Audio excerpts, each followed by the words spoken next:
Gini, law of attraction itu nggak bisa berdiri sendiri. Oke. Karena semua hukum semesta itu simultan. Maka Maka attract, action, frekuensi, vibrasi ini bareng gitu. Oke. Jangan ya tapi terserah ya. Kita Kita mengattract sesuatu tapi kita nggak ada actionnya, nggak mungkin dong. Betul nggak? Iya. Sehingga ketika saya mau mengattract sesuatu tapi saya tidak melakukan sesuatu, ya nggak mungkin terjadi gitu. Nah, yang saya lakukan sekarang, saya ngumpulin sebanyak-banyak kunci tiap hari. Banyak-banyak kunci maksudnya? Pengetahuan. Iya. Kesadaran. Iya. Saya kumpulin aja.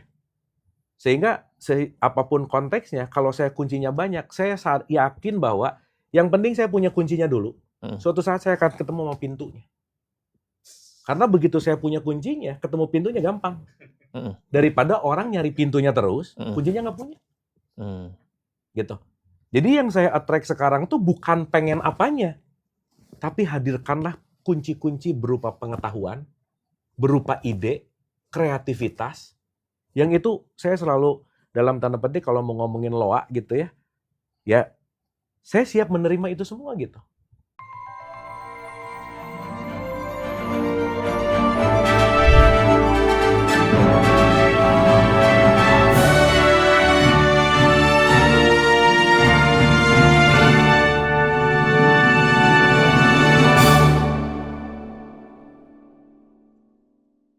Keren. Nah, kalau kita bicara spiritual kan, sekarang kan lagi rame nih yang ngomongin tentang spiritual awakening atau kebangkitan spiritual. Itu kalau menurut Kang Abu itu jualan sih sebenarnya. Jualan itunya. Spiritual. Nah, kalau menurut Kang Abu tuh apa sih bedanya orang yang lagi jalankan spiritual atau ada orang yang ngalamin spiritual awakening tuh ada perbedaan kah atau sebenarnya sama aja atau itu hanya bahasa marketing atau gimana? Ya, saya mungkin akan menyederhanakan gini. Iya. Titik inti spiritual adalah transformasi. Saat kamu asalnya pelit jadi nggak pelit, itu spiritual. Itu berspiritual. Itu berspiritual. Oke. Saat asalnya kamu pemarah banget, sekarang nggak terlalu marah-marah banget, that's spiritual. Oke. Kalau orang lagi punya duit, terus tiba-tiba bokeh, itu berspiritual. Itu namanya suwe. Apes gitu ya? Apes. Oke. Pokoknya dari yang nggak baik jadi baik, itu berspiritual. Tumbuh jiwanya tumbuh gitu. Jiwanya tumbuh. Berarti kan kalau orang jiwanya tumbuh, indikator parameter orang yang berspiritual, kalau saya gambarkan analogikan gini. Kayak kita lagi naik gunung, pakai mobil kap terbuka, kita duduk di belakang, tapi kita ditutup matanya. Kita nggak tahu arahnya, tapi semakin naik ke atas gunung, semakin adem. Nah, indikator parameter orang yang berspiritual, hidupnya tuh semakin adem. Semakin tenang. Semakin tenang. Meskipun bukan berarti nggak punya masalah. Iya. Tapi rileks buat dia. Semakin berserah nggak? Ikhlas masuk dong ya? Semakin berserah, ikhlas. Pasti. Artinya, semakin dia berspiritual, semakin dia nggak pernah komplain dengan kenyataan hidupnya. Semakin dia menerima realitas hidupnya. Gitu. Jadi, berspiritual tuh bukan ya sorry ya, sekarang kadang-kadang spiritual tuh dikit-dikit beda sama kehaluan-kehaluan yang dalam konteks ya, sekarang kayak ke mistism lah gitu ya. Berbicara bahwa spiritual jadi kuat ditonjok gitu misalnya. Atau sakti. Jadi sakti gitu. Atau bisa terbang gitu. Iya. Burung juga bisa ya. Tapi buat saya, orang yang makin spiritual adalah orang yang memiliki kualitas dia mampu lebih memaafkan daripada sebelumnya. Dia mampu lebih menerima dan dia mampu lebih mengontrol amarah dan egonya gitu. Konteksnya adalah kembali kepada bagaimana dia bisa lebih menenangkan dirinya dalam setiap kondisi gitu. Sesimpel itu sih sebenarnya. Gitu. Ada perbedaan nggak sih orang yang berspiritual di fase awal, di fase di fase bawah, sama di fase menengah, sama di fase tinggi gitu? Maksudnya perbedaannya, karakternya atau perbedaan-perbedaannya itu orang bisa spiritual di fase yang paling rendah, iya. Itu rajin bikin quotes di status biasanya. Rajin bikin quotes. Hari ini adalah gitu ya. Dia, terus ada ayat-ayat gitu ya? Ayat-ayat gitu. Tiap hari gitu ya? Terus gini, kenapa begitu? Gini kok. Iya. Dalam teori psikologi, itu ada yang disebut yang namanya Dunning-Kruger effect. Pernah dengar nggak? Enggak. Belum. Dunning-Kruger effect itu gini. Orang yang tahu sedikit akan lebih cerewet dan akan lebih teriak-teriak daripada yang tahu banyak. Gitu. Maksudnya gimana tuh? Jadi kalau dia tahu satu, dia akan ngerasa paling tahu. Orang yang pertama kali melakukan atau mengalami pembelajaran awal, Begitu masuk ke dunia spiritual baru tahu satu, oh dia akan ngerasa paling tahu sedunia gitu. Oke. Dia keluar nunjuk gitu. Oke. Makanya semakin pengetahuannya sedikit, biasanya semakin cerewet gitu. Semakin teriak-teriak gitu. Gitu. Ya kayak orang-orang yang awal-awal religius banget, oh biasanya tuh ekstrim gitu. Wah gitu. Nah, maksud saya adalah semua tahapan pasti kita mengalami kekagetan-kekagetan dulu gitu intinya. Dan sehingga perubahan-perubahan itu akan terjadi, biasanya bentrokan-bentrokan itu terjadi di dalam dulu gitu. Nah, intinya adalah ketika dia di level paling bawah, dia akan excited, dia akan wah gitu, euforia gitu. Gitu ya, dia akan wah dikit-dikit dikaitkan dengan ini kayaknya semesta punya pesan gitu ya. Ini adalah makna. Oh, dia memaknai macam-macam gitu. Ya nggak apa-apa juga sih ya. Tapi semakin dia naik, semakin nggak nunjukin sesuatu yang gimana banget, semakin dia lebih rileks, dan semakin dia menyadari bahwa ya kita perlu sadar juga sih, nggak ada orang yang benar-benar awakening tuh nggak ada sih. Karena awakening itu bertahap. Karena hidup ini bertumbuh gitu. Jadi nggak ada, aku sudah mengalami pencerahan. Nggak bisa. Kenapa? Karena pencerahan itu satu step, naik satu step, naik satu step, naik satu step, sampai kapanpun, dan itu nggak akan pernah selesai gitu. Jadi nggak ada yang paling tinggi ya? Nggak ada puncak? Semuanya proses. Semuanya proses. Karena hidup itu ongoing proses gitu. Oke. Gitu. Jadi kalau sekarang ngomong, kayaknya aku udah spiritual banget deh. Nah, itu jangan-jangan bukan spiritual, tapi spiritual trap namanya. Spiritual trap, iya. Ngerasa bahwa aku udah spiritual, ngerasa aku udah nyampe gitu. Betul. Nah, artinya kalau kita mulai menyadari bahwa semuanya adalah pertumbuhan, ya perjalanan spiritual itu adalah perjalanan yang nggak pernah selesai sih. Oke. Itu demi tahap, demi tahap, demi tahap gitu. Itu sih. Nah, itu perjalanannya itu perjalanan apa? Perjalanan kehidupan dan belajarnya. Belajarnya ya. Nah, kan saya selalu bilang bahwa hidup ini school of life. Hidup ini sekolah. Oh, iya. Berarti setiap jam adalah jam pelajaran, setiap tempat adalah tempat belajar, dan siapa yang datang ke kita pasti guru. Jadi jangan meremehkan siapapun yang datang ke kita, karena itu guru. Siapapun ya. Siapapun. Atau apapun ya. Apapun. Gitu. Okay. Artinya kalau kita sadar yang didatangin adalah guru, kita akan humble sama dia. Kita akan rendah hati sama dia. Tapi kalau kita tidak melihat itu guru, karena kita ngelihat kemasannya, alah, S1 aja nggak lulus, ini S2 nih gitu. Saya nggak bisa, saya kehilangan kesempatan buat belajar sama dia.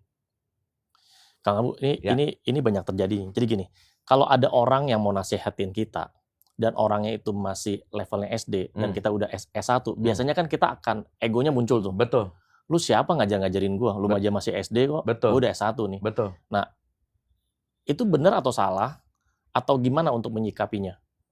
Sebenarnya benar atau salah itu kan relatif ya. Iya. Tapi buat saya, mau yang datang level apapun, karena saya punya mindset bahwa hidup ini adalah sekolah, saya mau dengerin aja sih. Oke, jadi kita dengerin aja dulu. Ya. Dengerin apa yang dia omongin. Gini, siapapun yang datang ke kita, itu pasti punya, kalau disebut universe clock lah. Ada jamnya semesta untuk bisa terjadi kejadian. Ini kayak kita nih. Iya. Ini universe clock banget nih. Ini kita kalau mau merencanakan sehebat apapun, kalau universe clock-nya ini belum matching, nggak akan ketemu gitu. Oke. Dan saya selalu melihat semua yang datang ke kehidupan saya setiap hari, itu universe clock gitu. Artinya nggak ada yang kebetulan ya? Ya bolehlah dianggap begitu. Gitu. Boleh dianggap gitu ya. Anggap aja gitu Gampangnya dulu. Gitu ya. Gampangannya gitu. Nah, sehingga saya mulai belajar. Karena begitu bangun tidur, saya punya mindset, semesta mau ngasih pelajaran apa buat saya hari ini. Jadi akhirnya saya bangun dalam keadaan murid. Oke. Berarti kalau saya bangun dalam keadaan murid, saya akan siap menerima semua guru-guru yang datang ke saya hari ini. Oke. Jadi saya udah mulai belajar nggak pernah merendahkan orang, ngelecehin orang. Even yang datangnya itu tukang parkir misalnya, even yang datangnya itu pengemis begitu misalnya, saya udah nggak ngeliat tukang parkir, pengemis, tapi yang saya lihat adalah ini utusan semesta mau ngasih pesan apa ke saya gitu. Dan saya mulai belajar itu gitu. Akhirnya saat saya mulai belajar jadi murid, hidup lebih enak. Oke. Gitu. Jadi less judgment gitu. Iya. Gitu. Kang Abu, saya mau ini berapa menit lagi? Lanjut. Bebas lah. Bebas ya? Santai. Seru soalnya. Kang Abu, saya mau nanya Kang Abu. Biasanya kan kalau orang-orang spiritual atau orang-orang yang ngajarin tentang LOA, Law Hmm. of Attraction. Biasanya kan kalau bangun tidur sama mau tidur tuh harus ada ritual-ritual tertentu, mungkin dengan cara journaling atau dengan cara bersyukur dan segala macam lah. Ya. Setiap guru kan punya cara masing-masing ya. Ya. Nah, kalau Kang Abu, yang Kang Abu lakukan tuh apa biasanya sehari-hari? Ya, gini, Law of Attraction itu nggak bisa berdiri sendiri. Oke. Karena semua hukum semesta itu simultan. Hmm. Maka attract, action, frekuensi, vibrasi ini bareng gitu. Oke. Jangan ya tapi terserah ya. Hmm. Kita mengattract sesuatu tapi kita nggak ada actionnya, nggak mungkin dong. Hmm. Betul nggak? Iya. Sehingga ketika saya mau mengattract sesuatu tapi saya tidak melakukan sesuatu, ya nggak mungkin terjadi gitu. Nah, yang saya lakukan sekarang, saya ngumpulin sebanyak-banyak kunci tiap hari. Banyak-banyak kunci maksudnya? Pengetahuan. Iya. Kesadaran. Iya. Saya kumpulin aja. Sehingga apapun konteksnya, kalau saya kuncinya banyak, saya yakin bahwa yang penting saya punya kuncinya dulu. Suatu saat saya akan ketemu sama pintunya. Karena begitu saya punya kuncinya, ketemu pintunya gampang. Daripada orang nyari pintunya terus, kuncinya nggak punya. Gitu. Jadi yang saya attract sekarang tuh bukan pengen apanya, tapi hadirkanlah kunci-kunci berupa pengetahuan, berupa ide, kreativitas, yang itu saya selalu dalam tanda petik kalau mau ngomongin loa gitu ya saya siap menerima itu semua gitu. Akhirnya ya sejujurnya sih kalau ditanya attract apa, tujuan ke depan gimana, saya bisa jawab nggak tahu juga sih gitu. Karena saya nggak punya getting sesuatu hal yang intinya gini, orientasi saya intinya satu, pendidikan dan kebermanfaatan, dah itu aja. Oke, jadi di fase yang Kang Abu sekarang tuh udah nggak ada target ya, misalkan secara angka atau secara materi itu udah nggak ada. Pokoknya udah ngalir aja, udah berserah gitu. Jadi saya mau main dulu sedikit bahasa ngalir nih. Ngalirnya. Sorry ya, kata mengalir itu jebakan. Maksudnya udah gimana? Ngalir aja. Tapi kalau ngalir nggak tahu orientasinya, bahaya loh. Mengalir tapi kalau nggak ada target maksudnya. Nggak ada target. Orientasi itu maksudnya target. Yes. Oke. Berarti saya mau ke situ nih. Iya. Tapi let's say, saya nggak tahu mau kemana, ngalir aja, muter-muter, nanti nggak jelas. Betul nggak? Tapi saya tahu bahwa target saya mau ke manfaat dan pendidikan. Saya mengalirkan ke situ. Tapi saya tahu orientasinya ke situ gitu. Makanya mengalir tanpa orientasi, muter terus di situ. Kan sekarang orang gampang ya, udahlah hidup ngalir aja gitu. Sih. Tapi kalau nggak ada orientasi, muter-muter di situ terus gitu. Nah, untuk menemukan orientasi pasti berjenjang. Karena dalam perspektif saya sekarang, passion saya adalah pendidikan kebermanfaatan. Jadi circle, frekuensi, pertemanan, semua arahnya ke situ gitu. Iya. Oke, berarti di fasenya Kang Abu tuh udah nggak mikir, wah nanti gue harus kumpulin duit sampai sekian, itu udah nggak kesana ya? Udah ada soalnya. Oh, udah ada. Oke. Bukannya mau lagi gitu. Kadang-kadang kan ada orang kan yang udah ada di angka 10, pengen lagi di angka 15 atau 20 atau pengen lagi sampai 100 gitu loh kayak yang lain. Ya belajar atau dari memang sudah cukup di situ terus ada target atau orientasi yang di aspek yang berbeda gitu. Gimana? Gini ya. Saya tuh lagi selalu belajar lah ya. Gini. Saat saya mentargetkan sesuatu, ya ini mungkin subjektif dulu aja ya. Saat saya mentargetkan sesuatu, saya lagi melimitasi curahan yang tidak terbatas. Oke, melimitasi. Contoh. Ini bahasa bodohnya aja ya. Iya. Duh, pengen deh 2M. Berarti saya lagi ngelimitasi 2M dong. Kan nggak tahu semesta mau ngasih 10M gimana. Iya, betul. Ya. Iya. Jadi sekarang, ya udah, what the best. Karena begitu what the best, mau berapapun yang saya dapat, itu yang saya syukuri gitu. Oke. Itu poinnya. Dan yang menarik, dengan mengikuti hukum terima kasih, dengan mengikuti hukum kebermanfaatan, saya selalu yakin bahwa kalau hari ini saya ngasih makan orang, saya nggak akan kelaparan. Oke. Fix gitu. Jadi saya nggak pernah ragu-ragu ngasih makan orang. Tapi bukan masalah ngasih pengen dapat makan ya. Nah beda ya. Itu transaksi namanya. Iya. Tapi kalau mengalir, saya tahu bahwa bukan kewajiban saya ngasih makan orang. Tapi justru ngasih makan orang itu adalah bagian dari hidup saya, bukan wajib harus gitu. Sehingga ketika aliran-aliran itu terjadi, wah, kalau ceritanya ya cerita dari basic gitu ya, dari awal, bakal panjang banget. Tapi poinnya adalah makin kesini tuh makin menghadapi sesuatu yang mengagetkan. Mengagetkan tuh dalam artian ini unbelievable gitu. Tiba-tiba bisa begini. Lah, saya bisa masuk ngaji Rasul aja kan berkah banget ya. Wah, keren. Luar biasa dong. Iya. Top banget gitu. Iya. Nah, pertanyaannya kan ngaji Rasul dan saya ketemu di titik yang sama. Oke. Gitu. Kalau ya. Kang Abu boleh tahu gak sih, singkat aja, bisa ketemu sama channel Ngaji Roso Mas Hendra tuh gimana ceritanya sih? Ada deh ya. Kayaknya Mas Hendra tuh diam-diam ngefans sama saya. Cuman nggak berani bilang ke temennya. Jadi yang ngundang temennya gitu. Oh, jadi dijodohin gitu ya? Kayak biro jodoh aja. Kayak biro jodoh. Oke, singkat cerita sampai sekarang gitu ya. Oke. Kalau perlu ini kita renungkan sedikit ya dalam ranah filosofi sih. Iya. Saya perlu 43 tahun untuk ketemu Leo. Lahir tahun berapa? 82. Oh sama dong kita, 82. Berarti jadi saya juga perlu 43 tahun duduk bareng ngobrol sama Kang Abu. Salaman dulu deh. Ya, tahun lahir sama. Betul. Oke, benar. Berarti kalau yang perlu mengalami 43 tahun, saya sama. Iya. Akhirnya kita bisa dipertemukan. Iya. Maka begitu saya menyadari ya kok gila ternyata tidak pernah ada pertemuan yang tidak bermakna dan penuh cinta tuh nggak ada. Itulah kenapa saya lagi belajar untuk sangat menikmati setiap momen pertemuan apapun bagaimanapun. Kenapa? Gue perlu seumur hidup untuk, dan ini nggak bisa diulang loh. Iya.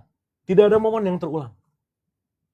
Betul nggak? Iya. Kita mau datang ke tempat ini sama, iya. Tapi kitanya udah beda. Iya. Dan nggak pernah ada yang exactly the same 100%. Momen yang sama tuh nggak ada. Iya. Gitu. Nah, balik lagi ke pertanyaan tadi tentang attraction apa dan lain. Nah, setelah saya bisa ngomong gini juga kan karena udah mengalami fase-fase gitu. Iya. Ya, dulu di fase-fase nyari ya cuan terus lah gitu ya, nyari rupiah terus gitu. Saya tuh pernah depresi 2 tahun nggak keluar kamar gitu kira-kira. Karena saya pernah masuk ke dalam konteks yang namanya toxic sukses. Maksudnya gimana tuh? Di tahun 2010 saya jadi pesulap. Iya. Runner up The Master Season 2 RCTI. Iya. Which is itu terkenal banget. Duit banyak banget. Top level. Pokoknya anak muda pada saat itu pasti mendambakan hidup kayak gitu. Tapi setelah saya mengalaminya, ternyata nggak happy. Kenapa? Duit banyak, popularitas, terkenal semua segala macam kan? Iya. Nggak happy-nya? Iya. Kenapa? Karena yang saya cari di luar diri saya terus. Oke. Karena ternyata di saya ya, saat saya sibuk mencari sesuatu yang di luar, ada sesuatu yang tidak saya temukan adalah diri saya sendiri gitu. Semakin saya tidak menemukan diri saya sendiri, semua yang saya cari nggak pernah cukup. Jadi, saya punya satu pelajaran kok. Cukup itu adalah, gimana ya? Cukup itu adalah pelajaran yang paling berharga dalam hidup. Kenapa? Banyak tuh belum tentu cukup. Iya. Kurang apa lagi? Nah, jadi sekarang kalau kita ngomong dalam konteks tadi, saya sekarang lagi menghadapi mengalami fase yang namanya berkecukupan gitu.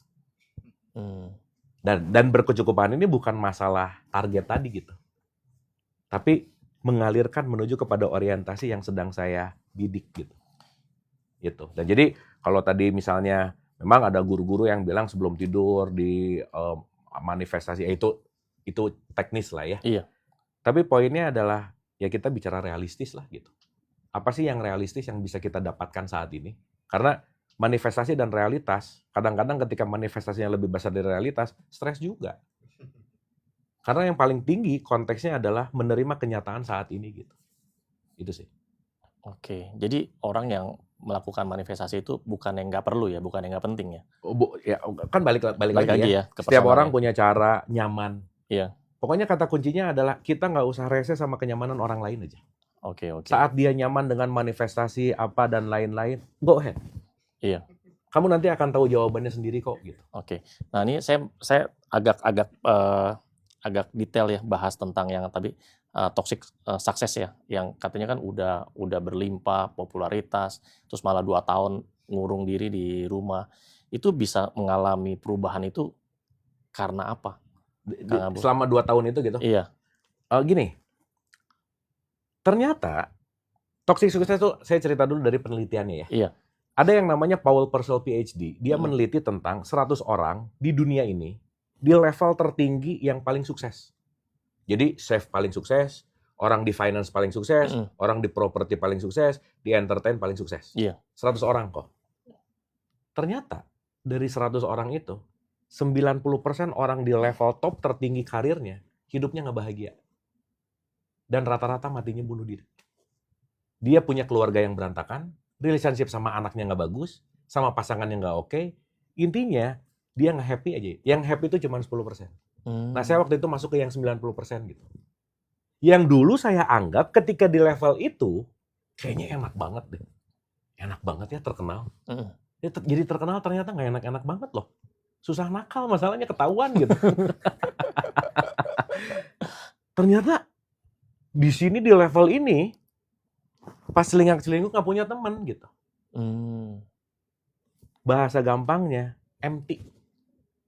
Jadi hampa. Oh, jadi waktu pas di puncak itu ngalamin empty ya? Emptiness.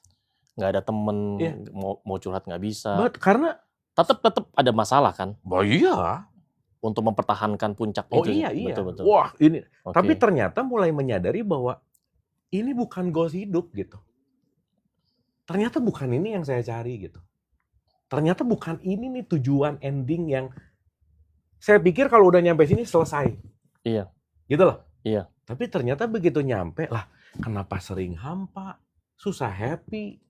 Wah, hektik lah pokoknya. Nah, di fase itu, quote and quote lah ya, terpanggil lah untuk menelaah ke dalam. Di tahun berapa itu, Kang Abu kira-kira? 2011, 2012. Oke. Gitu. Nah, begitu mau masuk ke dalam, jadi belajar. Akhirnya saya memutuskan karena saya senang research, ngambil S3 deh gitu. Saya mau bikin pradesertasi. Apa ya? Keluarlah yang tadi saya cerita. Satu research yang saya telah waktu itu, pertama, saya dapat dari Washington University dari 2 orang profesor, dia meneliti negara paling Islami sedunia. Nah, mulai itu. Buset, dah di tahun 2010 nomor 1 tuh gini. 208 negara yang diteliti di tahun 2010, Indonesia ranking 140, kebayang nggak? Jauh banget itu. Oh, jauh banget. Nomor satunya New Zealand loh. Arab Saudi ranking 91. Oh iya? Bergejolak nih. Iya. Nah, karena gini kok ya. Iya. Orang tuh kalau nggak sukses dikit-dikit orang ngomong apa juga. Kayaknya kamu kurang iman deh, gitu. Padahal bukan kurang iman, kurang pengetahuan gitu. Ya. Iya. Bukan masalah iman, kayaknya kamu kurang tahajud deh gitu. Ya nggak salah sih. Tapi tahajud tanpa pengetahuan juga kan ya akhirnya jadi cuma ritual lah by the way. Nah, singkat cerita begitu udah masuk ke fase itu belajar, karena salah satu hal yang saya rasa kalau kita ngomongin Tuhan ya. Iya. Jalan kembali ke Tuhan itu ada 3. Okay. 1, the way of knowledge. Jalan pengetahuan. Yang kedua, the way of love. Kalau nggak punya cinta nggak bisa. Jalan yang ketiga, the way of suffering. Tidak ada jalan yang lebih baik menuju Tuhan, pencerahan, dan spiritualitas tanpa yang namanya penderitaan. Jadi hanya penderitaanlah yang memanggil pulang gitu. Kalau Rumi itu selalu bilang, luka adalah tempat cahaya masuk gitu. Kalau nggak pernah terluka, nggak akan dapat cahaya gitu. Nah, setelah dapat itu semua, ternyata itu bel pulang gitu. Ayo Bu, pulang dong. Udahlah cukup. Saatnya kamu bukan mencari sesuatu yang palsu, saatnya kamu mencari sesuatu yang quote and quote asli gitu. Nah, belajarlah saya kemana-mana gitu. Jadi ini tahun ke-14 research nih. Gitu. Boleh tahu nggak Kang Abu waktu itu S3 tuh, maksudnya S3 apa? Jurusan apa? Jadi karena saya masuk ke pradesertasi waktu itu, iya. Saya bikin research-nya dulu, baru saya nentuin sekolahnya. Ternyata si research ini tidak common gitu di Indonesia. Akhirnya kesana kesini. Mudah-mudahan di tahun ini saya mau masuk di filsafat sih sekarang. Gitu. Jadi saya mau nyelesainnya di filsafat gitu. Nah, jadi ini disertasinya mudah-mudahan udah oke, udah ya mungkin dikit lagi lah ya. Ini tinggal masukin beberapa data. Nanti saya mau nyelesainnya masuk ke filsafat gitu. Oh, itu maksudnya kan filsafat itu kan ada filsafat agama tertentu, ada juga filsafat yang secara universal kan. Universal sih. Universal ya. Universal. Oke. Doain deh ya biar semuanya lancar. Jadi kalau nanti next di Ngaji Rasul di bawahnya ada DR, dokter. DR sekarang gede masih kan? MBA nih. Iya. DR kan gede kan? DR kalau DR kecil dokter. Dokter ya DR gitu ya. Keren. Oh, dokter Haji lagi. Dokter Haji. Belakangnya ALM almarhum ya. Iya. Nah, mulai ya. Mas Hendra kalau udah ada ide jadi loh. Jadi. Mas Hendra tuh nggak pernah setengah-setengah. All out gitu. All ya. out. Lanjut lagi? Udah cukup ya? Oke, udah cukup ya. Terima kasih Kang Abu Marlo untuk wawasannya ya. Wah, thank you Koleo, mudah-mudahan ada something gitu. Pasti ada something. Tapi maksudnya karena ini penutup ya, justru aku yang mau nanya sama Koleo. Iya. Kira-kira dapat apa sih dari obrolan kita yang kira-kira Koleo get something gitu? Apa yang mungkin bisa kita sharing? Karena gini, kalau saya lihat gini, saya tuh kalau nanya tuh biasanya tuh detail. Tek. Kenapa saya nanya detail? Sebenarnya saya nanya detail, pertama saya buat belajar. Yang kedua sebenarnya saya pengen tahu pengetahuannya, kemampuannya, bahkan pengalamannya seseorang tersebut itu sampai mana. Kebanyakan kan orang-orang yang dia ngakunya adalah spiritual segala macam.